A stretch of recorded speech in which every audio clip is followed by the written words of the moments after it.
अस्सलाम वालेकुम स्टूडेंट्स, मेरा नाम अजमत खान है। इससे प्रीवियस वीडियो में हमने वेक्टर्स और स्केलर के हवाले से पढ़ा, वेक्टर की डेफिनेशन और उसकी हमने जो रिप्रेजेंटेशन की जो दो तरीके थे, एक सिंबॉलिकल और एक ग्राफिकल रिप्रेजेंटेशन, हमने क्लियर कर लिया। आज की जो फर्दर सब टॉपिक्स हैं आपका पोजीशन है, डिस्टेंस है, डिस्प्लेसमेंट है, स्पीड है, वेलोसिटी है। और फिर स्पीड और वेलोसिटी के अंदर फर्दर टाइप्स आती हैं, कांस्टेंट वेलोसिटी, यूनिफॉर्म, जिसको यूनिफॉर्म वेलोसिटी भी कहते हैं, वेरिएबल आएगा, इंस्टेंटेनियस वेलोसिटी आएगा। उनकी तरफ भी हम इंशाल्लाह बढ़ेंगे। फर्स्ट ऑफ ऑल हम पढ़ते हैं पोजीशन। पोजीशन मतलब जरा मैं समझा देता हूं। लेट सपोज ये व्हाइट बोर्ड है, इस व्हाइट बोर्ड में चलो मैं दो एक्सिस ड्रा करता हूं। एक एक्सिस ये है और एक एक्सिस ये है। इस एक्सिस को हॉरिजॉन्टली एक्सिस, इसको एक्स एक्सिस कहते हैं, आप लोगों को मालूम है। और ये जो एक्सिस है इसको वर्टिकल एक्सिस, इसको हम वाई एक्सिस भी कहते हैं। और मैथ्स में आप लोगों ने ये भी पढ़ा था कि एक्स एक्सिस को हम रो और वाई एक्सिस को हम कॉलम कहते थे, याद आ रहा होगा। तो फॉर एग्जांपल लेट सपोज मैं एक इधर पॉइंट ड्रा करता हूं। एक पॉइंट है, इधर क्या है, एक पॉइंट है। अब मैं पॉइंट की पोजीशन निकालना चाहता हूं। किसकी? पॉइंट की पोजीशन निकालना चाहता हूं। तो अब पोजीशन से पहले जरा देख लो, ये दोनों axis, x axis, y axis और एक और एक्सिस आता है जेड एक्सिस, वो फिलहाल आपने नहीं पढ़ना है, वो एफएससी में पढ़ लोगे। चलो वो इधर आएगा तो थोड़ी सी बात डिस्कस कर लूंगा। फिलहाल दो एक्सिस से हम प्लेन की बात कर रहे हैं। प्लेन मतलब टू डायमेंशनल की बात कर रहे हैं। द पॉइंट, वो पॉइंट जिधर दोनों एक्सिस मीट करें, जिधर दोनों एक्सिस एक दूसरे के साथ मीट करें, उस पॉइंट को हम क्या कहते हैं? ओरिजिन। और ओरिजिन के कोऑर्डिनेट्स क्या होते हैं? 0,0। क्लियर हो गया? अब मैंने बात की इस पॉइंट की, किसकी? पॉइंट की बात की। अब मैं चाहता हूं इस एक्सिस की मुताबिक, इन एक्सिस के मुताबिक मैं इस पॉइंट की क्या निकालूं? लोकेशन निकालूं। जरा देख लो, फर्स्ट ऑफ ऑल मैं क्या करता हूं, इधर नंबर्स ड्रा करता हूं, 1 2 3 4 5 6 so on। 1 2 3 4 5 6 so on। तो और इस तरफ नेगेटिव एक्सिस, एक्स एक्सिस, और इधर डाउनवर्ड नेगेटिव वाई एक्सिस। उनकी तरफ फिलहाल हमने नहीं पढ़ना। तो अब मैं पॉइंट की पोजीशन मालूम करना चाहता हूं, तो मैं देखूंगा एक्स एक्सिस के लिहाज से किस पॉइंट पर है। मैं देखता हूं, जरा देख लो, ये जो है ये एक्स के लिहाज से 5, किस पर? 5। चलो इसको थोड़ा सा इस तरफ कर दो एग्जैक्ट। अब पॉइंट्स में मैं आप लोगों को फर्दर डीप नहीं जाना चाहता। और चलो वाई के लिहाज से ये 6 पर है, वाई के लिहाज से ये 6 पर है, वाई के लिहाज से ये 6 पर है। ये पॉइंट है, वाई के लिहाज से ये 6 पर है। अब ये पॉइंट है। अब मैंने एक्स एक्सिस और वाई एक्सिस के लिहाज से इसकी लोकेशन, इसकी पोजीशन, इसकी जगह मैंने बताई कि ये प्लेन के लिहाज से जो है इसकी पोजीशन, इसके कोऑर्डिनेट्स क्या होंगे? एक्स के लिहाज से 5 पर है, वाई के लिहाज से 6 पर है।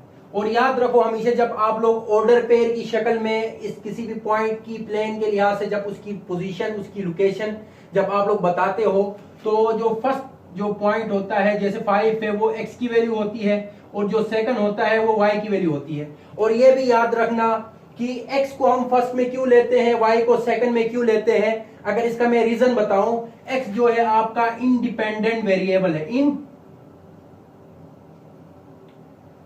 इंडिपेंडेंट वेरिएबल है, और जो वाई है वो डिपेंडेंट वेरिएबल है, डिपेंडेंट वेरिएबल। अब इंडिपेंडेंट, डिपेंडेंट क्या मतलब? इंडिपेंडेंट वेरिएबल वो वेरिएबल होता है जो किसी पर डिपेंड नहीं करता। यानी मिसाल के तौर पर समझो कि आप हो और आपके वालिद है, आप हो और आपका वालिद है। जनरली मैं एक एग्जांपल दे रहा हूं। अगर आपका वालिद आप लोगों को पैसे देना छोड़ दे, आप लोगों को घर से निकाले, खुदा ना करे, लेकिन मैं समझाने के लिए इस तरह कर रहा हूं, आपका वालिद आप लोगों को घर से निकाल दे, लेट सपोज, और आप लोग इस काबिल ना हो कि आप लोग कोई जॉब कर सको, छोटे हो अभी फिलहाल, जॉब कर सको, आप लोग कोई खुद से कमाई नहीं कर सकते हो, मिसाल दे रहा हूं कि कोई कमाई वगैरह नहीं कर सकते हो, तो मतलब आप लोग इनिशियली इस वक्त किस पर डिपेंड हो? अपने वालिदैन पर। यानी आप लोगों का लंच से लेके, आप लोगों को खाना खिलाने से लेके, कपड़ों से लेके, घर से लेके, ये तमाम चीजें आप लोगों के आपका वालिद करता है। और अभी अम्मी, लेट सपोज अम्मी भी कर लेती है, चलो सही है। तो बात यह है कि आप लोग अपने वालिद पर डिपेंड करते हो, यानी आप लोग अपने वालिद पर डिपेंड करते हो, तो आपका वालिद क्या है? इंडिपेंडेंट है, आप लोग क्या हो? डिपेंडेंट हो। तो उसी तरह इधर एक्स जो है वो इंडिपेंडेंट है, ये आजाद है, लेकिन वाई क्या है? ये डिपेंड करता है। वाई किस पर डिपेंड करता है? एक्स पर डिपेंड करता है। और मैथ्स में एक इक्वेशन है, याद रखो, y equal to f of x. Y क्या है? फंक्शन है एक्स का। ये आप लोग एफएससी में भी पढ़ोगे, एफएससी में पढ़ोगे। फिलहाल मैं इसकी तरफ डीप कॉन्सेप्ट नहीं दूंगा। अब इधर मैंने क्या बताया? हमेशा ऑर्डर पेयर में एक्स की वैल्यू इंडिपेंडेंट वेरिएबल की वैल्यू फर्स्ट में लेते हैं, और कोमा के बाद जो नेक्स्ट जो वैल्यू आती है वो हम वाई की यानी डिपेंडेंट वेरिएबल की लेते हैं। और नेक्स्ट चीज ये भी याद रखना कि एक्स एक्सिस हमेशा इंडिपेंडेंट के लिए यूज होता है और वाई एक्सिस हमेशा डिपेंडेंट के लिए यूज होता है। और फर्दर हम आगे जाके पढ़ेंगे ड्रा वेलोसिटी टाइम ग्राफ। अब वेलोसिटी टाइम ग्राफ बनाते हुए स्टूडेंट कंफ्यूज होते हैं कि वेलोसिटी को हम एक्स एक्सिस में लें या वाई एक्सिस में लें, और टाइम को क्या एक्स एक्सिस में लें या वाई एक्सिस में लें। तो अब आप लोगों के जहन में आ रहा होगा कि डिपेंडेंट टाइम और वेलोसिटी में डिपेंडेंट कौन सा है और इंडिपेंडेंट कौन सा है। तो अब आप खुद इमेजिन करो, अब जैसे कि मैं टाइम की बात करूं और वेलोसिटी की बात करूं, मिसाल के तौर पर आगे अब इस टॉपिक के बाद नेक्स्ट फर्दर टॉपिक्स आएंगे, उधर आप लोगों को सवाल दिया जाएगा ड्रा वेलोसिटी टाइम ग्राफ, एक वेलोसिटी टाइम ग्राफ ड्रा करो। तो अक्सर स्टूडेंट कंफ्यूज होते हैं इसमें कि वेलोसिटी एक्स एक्सिस में लें या वाई एक्सिस में लें, और टाइम को हम एक्स एक्सिस में लें या वाई एक्सिस में लें। तो अब खुद आप सोचो, अगर आप लोग सोच सकते हो, आप लोग कंसीडर करो, सोचो कि देखो अब टाइम और वेलोसिटी में कौन सी चीज डिपेंडेंट है और कौन सी चीज इंडिपेंडेंट है। अगर मैं बताऊं टाइम के हवाले से, टाइम क्या है?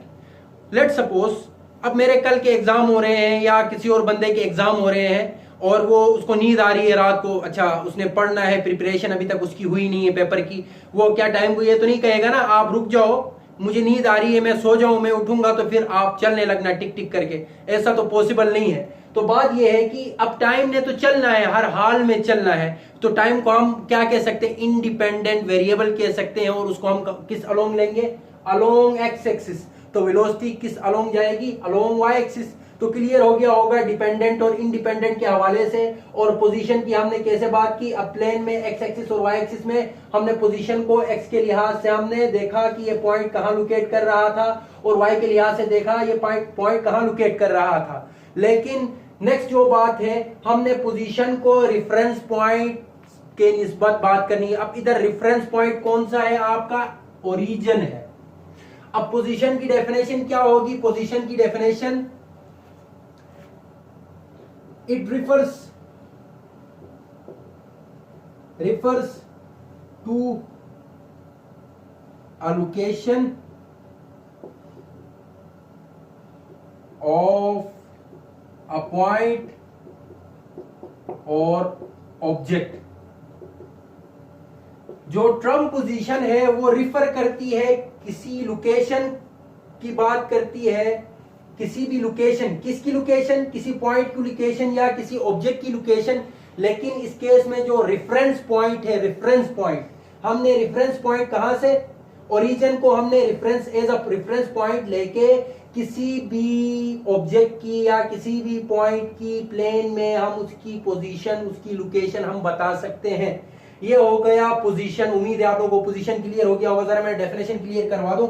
It refers to a location of a point or object with reference point, with reference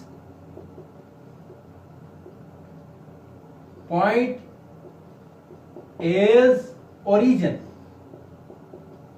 clear हो गया? अब नेक्स्ट हमारा है डिस्टेंस। नेक्स्ट क्या है? डिस्टेंस। अब डिस्टेंस की क्या डेफिनेशन होगी और उसी तरह डिस्प्लेसमेंट की क्या डेफिनेशन होगी, जरा देख लो। डिस्टेंस एंड डिस्प्लेसमेंट में एक ग्राउंड समझो कि एक ग्राउंड है। क्या है? एक प्ले ग्राउंड है, फुटबॉल का ग्राउंड है। यहां आपका स्कूल है। क्या है? स्कूल है। और ये रोड है ग्राउंड के इस तरफ, ये स्कूल का गेट है, इस तरफ से रोड जाता है, यूं रोड है, यूं रोड है, यूं रोड है। और जो लेट सपोज यहां निकला कोई बंदा, चलो निकला अब्दुल्ला, और ये अपने घर जा रहा है, और इसका घर ग्राउंड के उस पार, इधर इसका घर है, क्या है, घर है, सही हो। तो अब अब्दुल्ला तीन मल्टीपल डायरेक्शंस है। अब्दुल्ला स्ट्रेट भी जा सकता है अपने घर। अब्दुल्ला यहां से जाते हुए टर्न लेके इधर पहुंच के, इधर से टर्न लेके घर जा सकता है। अब्दुल्ला यहां से अपने दोस्तों के साथ गप्पे लगाते हुए, बाजार का चक्कर करते हुए, बाजार से घूमते हुए वापस आके भी जा सकता है। अगर अब्दुल्ला कोई आवारा बंदा है, आवारा मतलब नहीं, मेरा कहने का मतलब ये है कि अगर अब्दुल्ला लेट सपोज किसी काम के वास्ते जा रहा है, कहां काम के वास्ते, मतलब वो बाजार की तरफ जा रहा है, या उसको कोई चीज खरीदनी है बाजार से, वो फर्स्ट ऑफ ऑल स्कूल से निकलता है, वो बाजार जाता है, वो चीज खरीद लेता है, फिर अपने घर जाता है। यानी अब वो शुरू में स्कूल से निकल के बाजार जाके घूम फिर के वो विदाउट कपड़े बदले डायरेक्ट बाजार जाके फिर अपने घर जा रहे हैं, यानी उसके पास टाइम जो है शॉर्ट है, उसने जल्दी जल्दी बाजार जाके फिर घर जाना है। तो अब वो बाजार जाके ये पूरा का पूरा फासला तय करके घर पहुंचा। एक रास्ता हुआ यूं, एक रास्ता हुआ इधर से, सही। अब आप लोग खुद बताओ, इधर मैंने 4 रास्ते ड्रा किए, इन 4 रास्तों में सबसे शॉर्टेस्ट जो रास्ता है, सबसे शॉर्टेस्ट जो पाथ है, वो कौन सा है, ये रहा, जो स्ट्रेट आप लोगों को दिख रहा है, सही। तो जो शॉर्टेस्ट पाथ है उसको हम क्या कहते हैं, डिस्प्लेसमेंट। डिस्प्लेसमेंट। और डिस्प्लेसमेंट के अलावा ये रास्ता हो, ये रास्ता हो, या ये रास्ता हो, इनको हम कहते हैं डिस्टेंस। क्या कहते हैं, डिस्टेंस। तो डेफिनेशन क्या होगी, डेफिनेशन ये होगी डिस्टेंस और डिस्प्लेसमेंट की। डिस्टेंस की definition, the longest path between 2 points, 2 points के दरमियान लंबा फासला, डिस्प्लेसमेंट से लंबा, डिस्प्लेसमेंट से ज्यादा हो, बाकी वो कितना ज्यादा हो वो डिपेंड करता है, बस डिस्प्लेसमेंट जितना ना हो, डिस्प्लेसमेंट से ज्यादा होना चाहिए, ग्रेटर देन डिस्प्लेसमेंट। अगर डिस्प्लेसमेंट का फासला 40 मीटर है तो डिस्टेंस जो होगा 41 भी हो सकता है, 42 भी हो सकता है, 100 भी हो सकता है, 1000 भी हो सकता है, यानी मोर देन डिस्प्लेसमेंट। अब एक पॉइंट कौन सा है, लेट सपोज पॉइंट ए है, अब स्कूल ए है, पॉइंट बी कौन सा है, घर है, होम क्या है, घर, पॉइंट बी है। तो अब डिस्टेंस और डिस्प्लेसमेंट की क्या डेफिनेशन होगी, डिस्प्लेसमेंट की डेफिनेशन होगी the shortest path between 2 points, the shortest length या path, the shortest path between 2 points, 2 points is called displacement। और अगर मैं डिस्टेंस की बात करूं,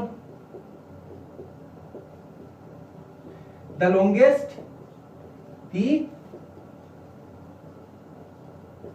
longest path between 2 points. Clear हो गया, सिंपल सी डेफिनेशन है। अब डेफिनेशन के अलावा हमारा जो मेन फोकस है, हमने ये देखना है कि डिस्टेंस वेक्टर है या स्केलर है, डिस्प्लेसमेंट वेक्टर है या स्केलर है। अगर वो स्केलर है तो क्यों है, और वो वेक्टर है तो क्यों है।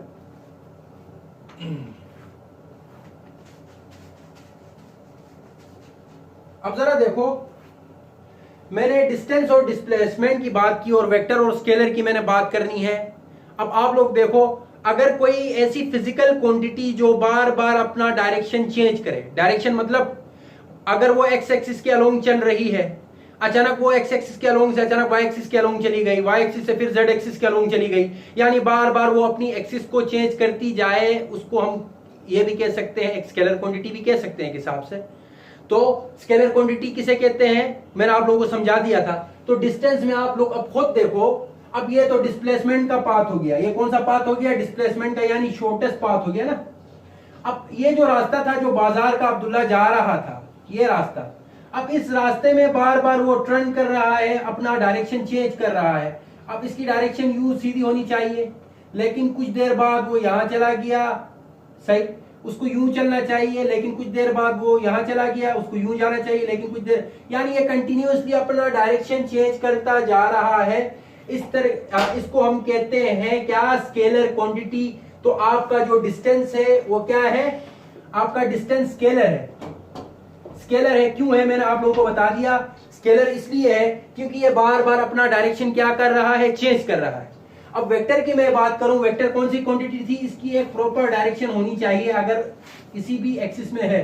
अब जरा देखो वेक्टर क्वांटिटी में क्या है, ये अब्दुल्ला स्ट्रेट अपने घर जा रहा है। मिसाल के तौर पर समझो कि ग्राउंड के दरमियान लेट सपोज कोई गाड़ी खड़ी थी। अब गाड़ी खड़ी थी, अब्दुल्ला जैसे इधर पहुंचा, गाड़ी रास्ते में रुकावट बन रही है उसके रास्ते का, तो वो यूं थोड़ा सा टर्न लेके जाए, तब भी आप कह सकते हो ये डिस्टेंस है, डिस्प्लेसमेंट नहीं, क्योंकि अब इधर इसने अपनी डायरेक्शन क्या की, चेंज की। इसीलिए हम डिस्प्लेसमेंट और डिस्टेंस को हम कहते हैं, डिस्प्लेसमेंट में डायरेक्शन में चेंजिंग नहीं आनी चाहिए, लेकिन डिस्टेंस में चेंजिंग आ सकती है। तो डिस्टेंस क्या है, स्केलर है, तो आपका डिस्प्लेसमेंट क्या है, वेक्टर है। बाकी दूसरी अगर यूनिट्स की बात करूं, यूनिट्स के हवाले से डिस्टेंस की जो यूनिट है, क्योंकि दोनों लेंथ है, चाहे ये दोनों लेंथ है, तो लेंथ की यूनिट क्या थी, लेंथ की ऐसा यूनिट क्या है, मीटर। यूनिट क्या है, डिस्टेंस की मीटर है, और डिस्प्लेसमेंट की भी मीटर है, डिस्प्लेसमेंट की भी मीटर है, और डिस्टेंस की भी मीटर है यूनिट।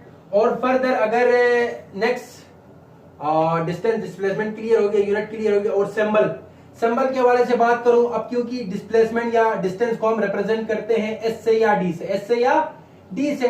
अब डिस्प्लेसमेंट के केस में जो एस यूज करोगे, अगर सिंपल एस यूज करे, उसके ऊपर कोई एरोहेड लगा दो या इधर एरोहेड लगा दो। अगर लगाना नहीं चाहते, एस को थोड़ा सा बोल्ड करके लिखो, या इस डी को थोड़ा सा बोल्ड करके लिखो, तो ये हो गया डिस्प्लेसमेंट के लिए। और डिस्टेंस के लिए एस और डी अगेन इसके लिए भी वही यूज करते हैं, लेकिन इसको सिंपल, क्योंकि ये स्केलर है, स्केलर में हम बोल्ड लेटर यूज नहीं करते या कोई एरोहेड यूज नहीं करते। उम्मीद है आज का लेक्चर क्लियर हो गया होगा। मेरे ख्याल से ये लेक्चर फर्दर लॉन्ग बन रहा है। नेक्स्ट जो फर्दर जो दो टाइप्स थी हम पढ़ रहे थे, वेलोसिटी और स्पीड, तो वो नेक्स्ट लेक्चर में पढ़ लेंगे। तो इंशाल्लाह इसी तरह मजीद 5 से 6 वीडियोस इंशाल्लाह बनेगी चैप्टर की, हम ये चैप्टर 2 भी कंप्लीट कर लेंगे। तो आज का लेक्चर उम्मीद है आप लोगों को क्लियर हो गया होगा, डिस्टेंस और डिस्प्लेसमेंट के हवाले से और पोजीशन के हवाले से। तो मेरे चैनल को लाइक करें, शेयर करें, सब्सक्राइब करना ना भूलें। आप मुझे इजाजत दीजिए, अल्लाह हाफिज।